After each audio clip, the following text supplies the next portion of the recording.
शिव के महाशक्तिशाली और पवित्र त्रिशूल का निर्माण कैसे हुआ?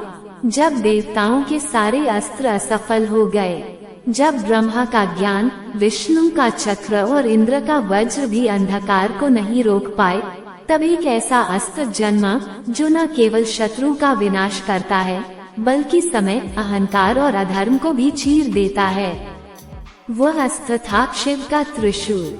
पर क्या आपने कभी सोचा है कि त्रिशूल बनाया ही क्यों गया और कैसे महादेव के हाथों में आया? आखिर यह विनाश और संरक्षण का प्रतीक क्यों है? तो आइए इन सभी सवालों को विस्तार से जानते हैं। सृष्टि के आरंभिक काल की बात है। ब्रह्मा जी ने ब्रह्मांड की रचना की थी और पालनहार विष्णु तथा संहारक शिव अपने अपने दायित्वों को संभाल रहे थे। उस समय देवताओं के शिल्पकार और महान वास्तुकार भगवान विश्वकर्मा की एक अत्यंत रूपवान और गुणवान पुत्री थी, जिनका नाम था संज्ञा। जब संज्ञा विवाह योग्य हुई तो विश्वकर्मा ने अपनी पुत्री के लिए एक योग्य वर की तलाश शुरू की। उनकी खोज ब्रह्मांड के प्रकाश पुंज भगवान सूर्य पर आकर रुकी। सूर्य देव, जो साक्षात तेज और ऊर्जा के स्रोत थे, संज्ञा के लिए उपयुक्त माने गए। धूमधाम से दोनों का विवाह संपन्न हुआ और संज्ञा सूर्यलोक में अपने पति के साथ रहने लगी। प्रारंभ में सब कुछ सामान्य लगा, लेकिन धीरे धीरे एक समस्या उत्पन्न होने लगी। सूर्य देव का तेज इतना प्रचंड था कि उनके समीप जाना किसी के लिए भी संभव नहीं था। संज्ञा, जो एक कोमल स्त्री थी, अपने पति के इस प्रचंड ताप को सहन नहीं कर पा रही थी। जब भी वे सूर्य देव के समीप जाती, उनका शरीर झुलसने लगता और नेत्र उस दिव्य चमक को देख नहीं पाते। समय बीतता गया। संज्ञा ने यमराज, यमुना और वैवस्वत मनु जैसे संतानों को जन्म दिया, लेकिन पति के तेज से उनका जीवन कष्ट में हो गया था।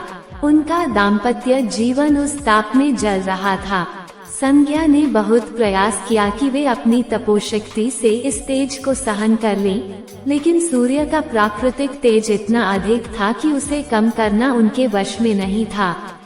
अंततः एक दिन संज्ञा का धैर्य टूट गया। उन्होंने निर्णय लिया कि वे अब और अधिक इस ताप को सहन नहीं कर सकती।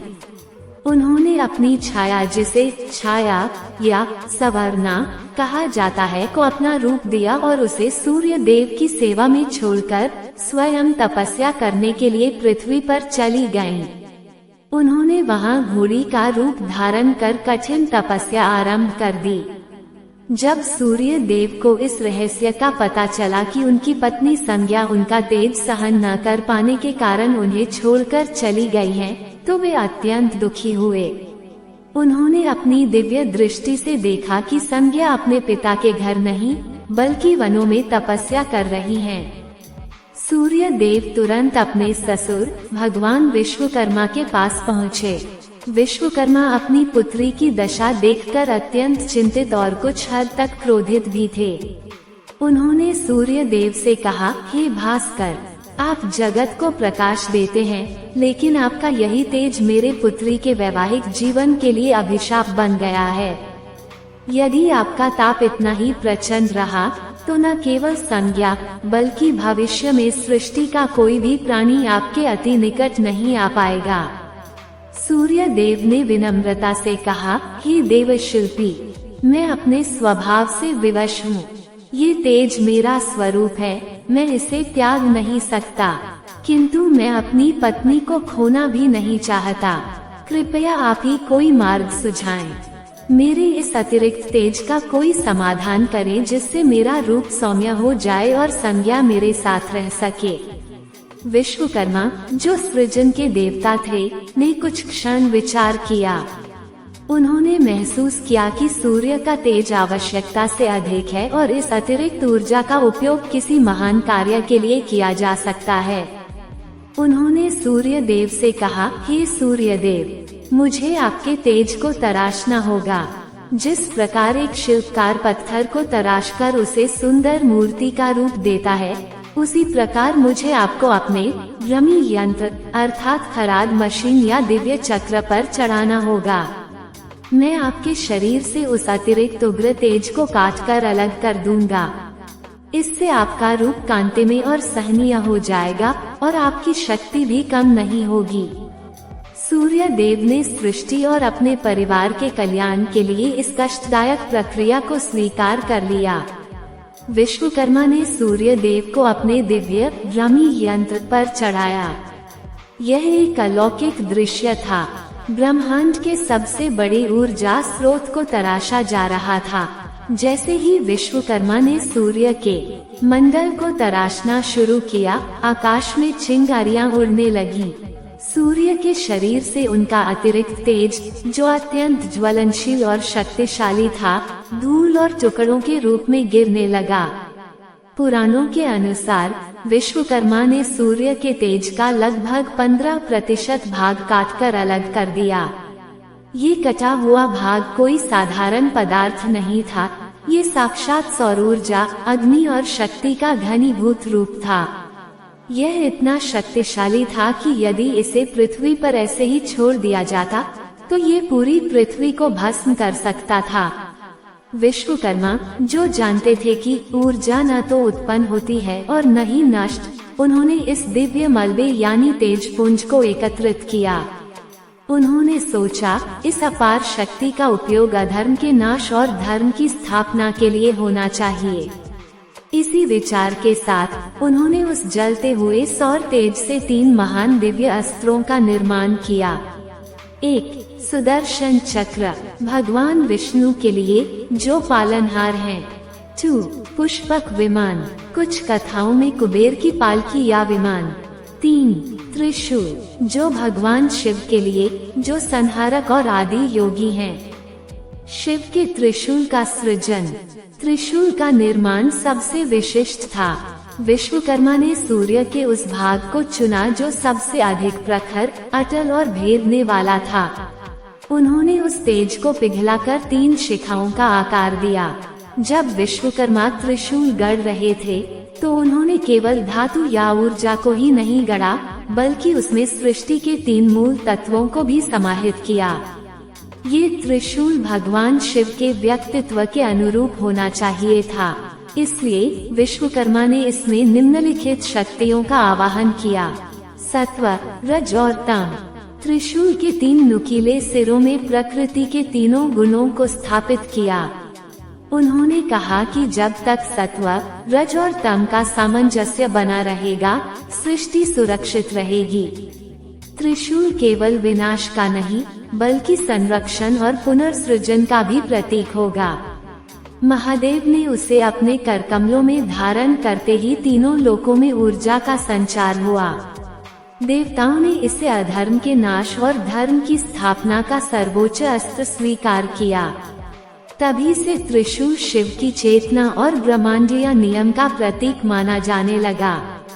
ये त्रिशूल भूत, भविष्य और वर्तमान का स्वामी था। स्वर्ग, मृत्यु और पाताल लोक पर आधिपत्य का प्रतीक था। जब ये त्रिशूल बनकर तैयार हुआ तो वह सूर्य की भांति चमक रहा था, लेकिन उसमें शिव की शीतलता भी समाहित थी। यह अस्त्र अजेय था, इसका प्रहार अचूक था और इसे रोकने की शक्ति किसी भी अन्य अस्त्र में नहीं थी। शिव को त्रिशूल की प्राप्ति अस्त्रों के निर्माण के बाद भगवान विश्वकर्मा ने कैलाश पर्वत की यात्रा की। वहाँ भगवान शिव अपनी समाधि में लीन थे। विश्वकर्मा ने उन्हें प्रणाम किया और अपनी रचना प्रस्तुत की। विश्वकर्मा ने कहा, हे महादेव, ये त्रिशूल सूर्य के अंश से निर्मित है। ये ताप में सूर्य जैसा, गति में वायु जैसा और भार में मेरु पर्वत जैसा है। ये केवल एक शस्त्र नहीं, बल्कि आपकी सत्ता का दंड है। इसे स्वीकार करें। भगवान शिव ने अपने नेत्र खोले। उनकी दृष्टि पड़ते ही त्रिशूल का उग्र ताप शांत हो गया और वह एक दिव्य आभा में बदल गया। शिवजी ने मुस्कुराते हुए त्रिशूल को अपने दाहिने हाथ में धारण किया। जैसे ही शिव ने त्रिशूल को स्पर्श किया, समस्त ब्रह्मांड में एक गंभीर नाद गूंज उठी। यह उद्घोषणा थी कि अब सृष्टि में न्याय और दंड का विधान स्थापित हो गया है। शिव ने उस त्रिशूल के साथ डमरू को भी बांध दिया, जो ये दर्शाता था कि नाद यानी सृजन की ध्वनि और त्रिशूल अर्थात संहार और नियंत्रण एक साथ चलते हैं। त्रिशूल का रहस्य और दर्शन। एक बार माता पार्वती ने भगवान शिव से पूछा, स्वामी, आप सदैव इस त्रिशूल को अपने पास क्यों रखते हैं? आपके पास तो केवल दृष्टि मात्र से सृष्टि को भस्म करने की शक्ति है, फिर इस अस्त्र की क्या आवश्यकता?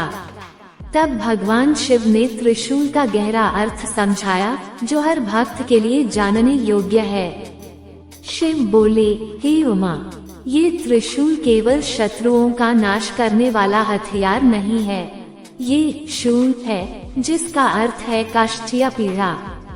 संसार में जीव 3 प्रकार के कष्टों से पीड़ित रहता है। 1. दैहिक कष्ट। दैहिक कष्ट में शारीरिक कष्ट, रोग और अन्य जीवों से मिलने वाली पीड़ा। 2. दैविक कष्ट। दैविक कष्ट में प्राकृतिक आपदाएं, ग्रहों का प्रकोप और अदृश्य शक्तियों का प्रभाव। 3. भौतिक कष्ट। भौतिक कष्ट में मानसिक तनाव, अज्ञान, मोह और आत्मा का बंधन। मैं इस त्रिशूल को धारण करके ये संदेश देता हूँ कि जो जीव मेरी शरण में आता है, मैं उसके इन तीनों प्रकार के शूलों यानी कष्टों का नाश कर देता हूँ। ये त्रिशूल मुक्ति का प्रतीक है। इसके अलावा त्रिशूल के 3 फलक इच्छा शक्ति, क्रिया शक्ति और ज्ञान शक्ति का भी प्रतिनिधित्व करते हैं। शिव के हाथ में ये होना दर्शाता है कि वे इच्छा, कर्म और ज्ञान के पूर्ण स्वामी हैं। निष्कर्ष। इस प्रकार सूर्य के त्याग और विश्वकर्मा के कौशल से भगवान शिव के त्रिशूल का जन्म हुआ। सूर्य देव का तेज कम हुआ, जिससे संज्ञा का जीवन सुखद हो सका, और उसी तेज से ब्रह्मांड को उसकी रक्षा करने वाला सबसे शक्तिशाली अस्त्र मिला। आज भी जब हम शिव जी के हाथ में त्रिशूल देखते हैं, तो वह हमें याद दिलाता है कि जीवन में संतुलन आवश्यक है। जिस प्रकार सूर्य के अत्यधिक तेज को तराशना पड़ा, उसी प्रकार हमें भी अपने अहंकार और क्रोध को तराशकर उसे सकारात्मक शक्ति में बदलना चाहिए। शिव का त्रिशूल हमें भयमुक्त करता है और याद दिलाता है कि महाकाल हमारे रक्षक हैं, जो भूत, भविष्य और वर्तमान तीनों कालों के स्वामी हैं। ओम नमः शिवाय।